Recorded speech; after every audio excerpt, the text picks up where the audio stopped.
అందరికీ నమస్తే అండి. ఇప్పుడు మన వీడియో ఏమంటే ఒక దీన పరిస్థితిలో ఉన్న ఒక కుటుంబ సభ్యులకి మన వాళ్ళ తరపున అంటే నా అభిమానుల తరపున నేను మధ్యవర్తిగా ఉంటూ ఒక హెల్ప్ చేయడానికి బయలుదేరానమాట.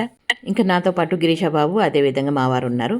ఇంక ఇక్కడ ఎయిర్పోర్ట్లో నన్ను గుర్తుపట్టి మన అభిమానంగా పలకరించారు. ఇదిగోండి ఈ రకంగా చాలా సంతోషంగా అనిపించింది.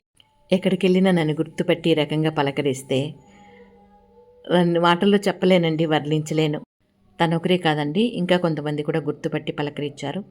ఇంకో కుటుంబ సభ్యులను కూడా మీకు పరిచయం చేస్తాను ఇదే ఎయిర్పోర్ట్లోనే. ఇదిగోండి వాళ్ళు వీళ్ళేనమాట. ఎయిర్పోర్ట్లో మన అభిమానులు అనమాట. కృష్ణ వినాయక్, డాక్టర్ కృష్ణ వినాయక్.